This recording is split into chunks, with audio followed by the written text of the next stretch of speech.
राधे राधे दोस्तों, स्वागत है आप सबका हमारे चैनल पे, जहां हम करते हैं लड्डू गोपाल के बारे में बहुत सारी अद्भुत अलौकिक बातें। जी हाँ, बहुत सुंदर सुंदर लीलाएं हम आपके लिए लेकर आते हैं। बातें ऐसी जिससे आपका विश्वास और ईश्वर की तरफ बढ़ जाए। भगवान कभी भेदभाव नहीं करता, चाहे वो कोई भी धर्म का हो। किसी भी धर्म का इंसान भगवान के मंदिर में जाकर गुहार लगा सकता है, उनसे प्रार्थना कर सकता है। ऐसी ही कहानी आज मैं आपके लिए लेकर आई हूँ। ये कहानी जगदीश लाल जी ने बताई है। वे वृंदावन में ही रहते हैं। अब से 10-15 साल पुरानी बात है, कोई बहुत ज्यादा समय नहीं हुआ है इस बात में। एक सज्जन थे जिनका ट्रांसफर हुआ था वृंदावन में। मजहब से ईसाई थे और जगदीश लाल जी से हमेशा आते जाते टकराते और उनकी बात करते करते मित्रता हो गई। अच्छे दोस्त बन गए, व्यवहार अच्छा लगा, आपस में बातचीत हुई, उठना बैठना शुरू हो गया, मिलना मिलाना शुरू हो गया।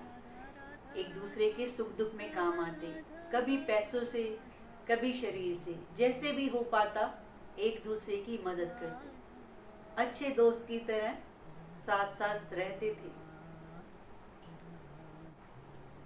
दोनों काम में बिजी रहते, जब भी मिलते बहुत अच्छे से बात होती, हमेशा मुस्कुराते रहते।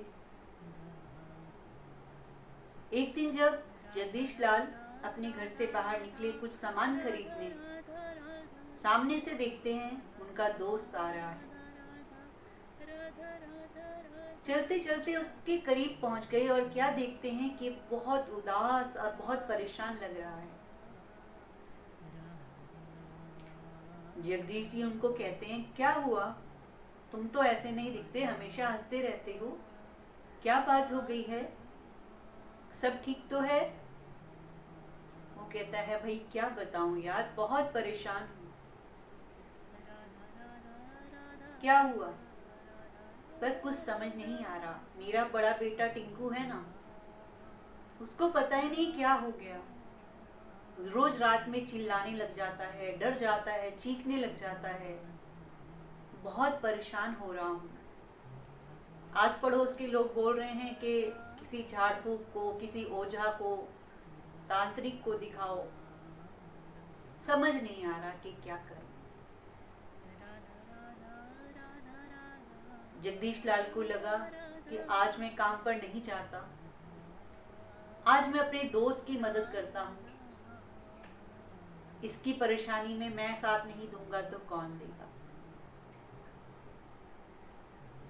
कहते हैं, ठीक है चलो, मैं चलता हूँ तुम्हारे साथ।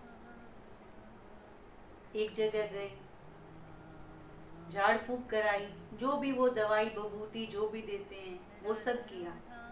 1 महीना हो गया, कोई फर्क नहीं। फिर एक के पास गए, 2 के पास गए, 4 के पास गए, जहां तक जा सकते थे, जो बताता था, जहां बताता था वहां पर वो उस बच्चे को लेकर जाते। लेकिन कोई आराम नहीं, कोई फायदा नहीं हो रहा। और होता है ना, दुख में इंसान ज्यादा देर रह नहीं सकता। जगदीश लाल जी कहते हैं कि धीरे धीरे मैं उनसे पीछे होता गया। मुझे लगा मैं कहाँ तक जाऊंगा, इतना समय नहीं होता, काम भी है, घर भी है, मैं रोज रोज तो इनके साथ नहीं जा सकता। धीरे धीरे धीरे मैं पीछे होता चला गया। और वैसे भी व्यवहार यही है दुनिया का, सुख में सब आते हैं, दुख में सब पल्ला झाड़ लेते हैं। जितनी कोशिश करी, मैं 2 महीने में थक गया। धीरे धीरे मिलना मिलाना भी बंद हो गया। एक दिन वो ईसाई मित्र उनके घर आया और हाथ में पेड़े का डिब्बा लिया हुआ है। जगदीश लाल जी बोलते हैं, भाई ये मिठाई किस लिए? और ईसाई दोस्त बोलता है, अरे मैं ना बांके बिहारी के मंदिर गया था और आपके लिए वहां से प्रसाद लाया हूँ। जगदीश लाल जी उसकी ओर देखते और हैरान होकर पूछते, तुम तो ईसाई हो, तुम्हारा क्या लेना देना बांके बिहारी से? तुम कैसे वहां पहुंच गए? तुम तो चर्च में जाने वाले हो ना, तुम वहां कैसे पहुंच गए? तब ईसाई दोस्त ने बताया कि मेरा बेटा ठीक हो गया है, वह अब बिल्कुल स्वस्थ है और हम लोग मंदिर गए थे और वहां से आपके लिए प्रसाद लेकर आए। तो जगदीश लाल जी ने बड़ी प्रेम से, बड़े भाव से पूछा, ऐसे कैसे हुआ, ये चमत्कार कैसे हुआ? तब ईसाई दोस्त ने बताया कि कुछ दिन पहले मेरी पत्नी बाजार गई थी कुछ सामान लेने। वहां कोई उनको जानने वाली कोई मित्र पुरानी मिल गई, आपस में मिली, बातचीत हुई, कैसे हो, क्या हाल है। तो मेरी पत्नी ने उसको सारी बात बताई कि मैं बच्चे को लेकर बहुत परेशान हूँ, मेरा बच्चा ठीक नहीं हो रहा, जगह जगह दिखा लिया है, कुछ समझ नहीं आ रहा, कोई जगह मैंने नहीं छोड़ी, जहाँ जहाँ लोगों ने बताया हर जगह ले जाती हूँ, लेकिन कोई आराम नहीं मिल रहा। वो दूसरी औरत बोलती है कि देखो, अगर तुम चाहो तो हो सकता है बच्चा ठीक हो जाए तुम्हारा। अब माँ ने बड़ी उससे पूछा कि कैसे होगा, कैसे होगा, बताओ। वो बोली, अगर तुम बांके बिहारी मंदिर का जल अपने बच्चों को रोज पिलाओ तो वह जरूर ठीक हो जाएगा। दुनिया में नजर लग जाती है, किसी की नजर कैसी होती है, किसी की नजर कैसी होती है।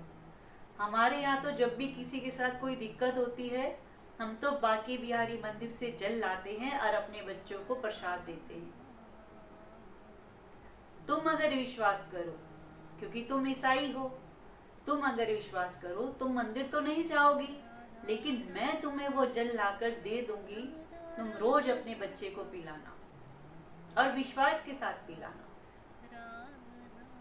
उसने कहा ठीक है, सब कुछ कर लिया और है तो भगवान ही, मैं जरूर पिलाऊंगी।